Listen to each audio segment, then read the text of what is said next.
पूरे बाड़मेर में कोई प्रॉपर्टी डीलिंग नहीं करता है। अगर प्रॉपर्टी डीलिंग अपराध है, सबको अंदर डाल दो। जमीन अगर मैंने बेची है तो मेरी जरूरत के लिए बेची है, इसने हमारे गले पे लात दे के नहीं ली है। 6 बजे के बाद रजिस्ट्री होती है दादा? होती होगी। और इसमें इसने क्या किया, एसडीएम ने क्या किया? मैं सरपंच हूँ, मेरा परिवार कुछ काम करता है, इसलिए मेरा परिवार दोषी हो गया क्या? इस क्षेत्र में एक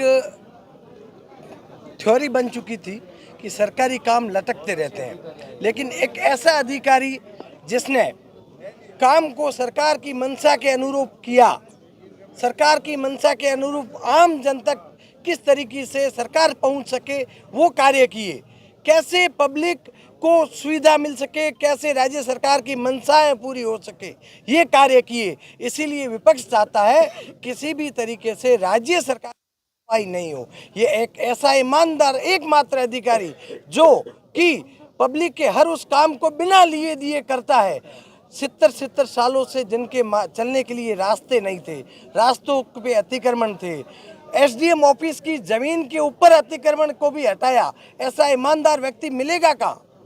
अब ऐसा इसलिए किया जा रहा है क्योंकि वो निष्पक्ष होकर काम कर रहा है और आम पब्लिक का काम बिना लिए दिए कभी होता नहीं है, लेकिन हो रहा है। ये दलालों को पच नहीं रहा है और ये दलालों की पेट की मरोड़ ही यहाँ तक हमको खींच के लाई है, क्योंकि आम पब्लिक, ये पूरी आम पब्लिक सब सापों में है, सब गरीब लोग आए हैं। क्यों? क्योंकि बिना एजेंटों के काम होने शुरू हो गए। अब एजेंटों की कुटिया बंद हो गई, उनकी दुकानें बंद हो गई, ये सारी वही जलन है, कुछ भी नहीं है। ऐसा ईमानदार अफसर न आया है न आएगा। उसके लिए ये सारे आम गरीब लोग दुआओं के साथ यहाँ आए हैं कि ऐसे अफसर के ऊपर आंच नहीं आनी चाहिए। मिथ्या आरोपों के कारण अफसर के ऊपर और उसके परिवार के ऊपर जो लांछन लगाए जा रहे हैं वो सारे मिथ्या है। वो मिथ्या क्यों है? क्योंकि उसके परिवार का पिछले 50 सालों से प्रॉपर्टी डीलिंग का काम है।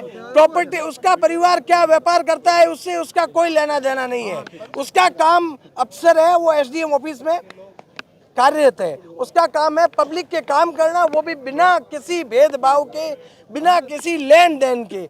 आप यहाँ खड़े किसी भी बुजुर्ग से पूछ सकते हो, वो आपको यही बताएंगे कि इसके जैसा ईमानदार ऑफिसर कभी आया नहीं है। राज्य सरकार की हर योजनाओं को यह आम पब्लिक तक और बिना देरी किए पहुंचा रहा है।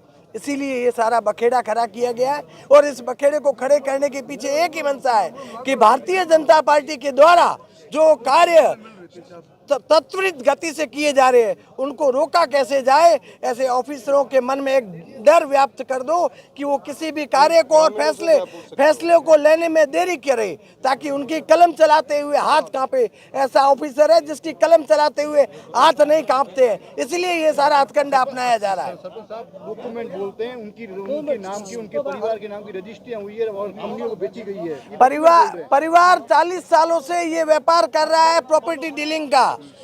गुनाह नहीं है प्रॉपर्टी डीलिंग करना। अगर परिवार क्या उसका परिवार व्यापार करता है प्रॉपर्टी डीलिंग का? क्या दूसरे किसी के पूरे बाड़मेर में कोई प्रॉपर्टी डीलिंग नहीं करता है? अगर प्रॉपर्टी डीलिंग अपराध है, सबको अंदर डाल दो। 6 बजे के बाद रजिस्ट्री होती है दादा? होती होगी। ऑफिस बंद हो जाता है उस समय रजिस्ट्री होती है, वो कैसे होती है? वो क्या सिर्फ इस एसडीएम के परिवार की रजिस्ट्रियां हुई है? आप चेक करो, हर एक की होती होगी। अगर होती है तो सबकी होती है। इसने नहीं किया है, ये दोषी नहीं है। जमीन अगर मैंने बेची है तो मेरी जरूरत के लिए बेची है, इसने हमारे गले पे लात दे के नहीं ली है। और इसमें इसने क्या किया, एसडीएम ने क्या किया? रजिस्ट्री कौन करता है? तहसीलदार करता है। कौन करता है? तहसीलदार करता है। उनको पूछो ना वो क्यों देर रात करते हैं। तो वहाँ पर एक उपपंजी को हटाने तक की भी बात सामने आई है कि वो वहाँ को ओम प्रकाश नाम का जो काम नहीं करेगा वो हटेगा, चाहे कोई हो। यहाँ पब्लिक क्यों आई है? ये काम करता है, उसको रखने के लिए पब्लिक आई है। अगर वो कोई उपपंजी अगर काम नहीं करेगा तो उसको हटाने के लिए भी पब्लिक आ जाएगी। तो उसके इसमें कोई एक्ट है न कोई उल्लंघन है। व्यापार है, हर कोई अपना व्यापार करता है। इसने व्यापार करके कोई गुनाह नहीं किया है, इसका परिवार व्यापार करता है। मैं सरपंच हूँ, मेरा परिवार कुछ काम करता है, इसलिए मेरा परिवार दोषी हो गया क्या?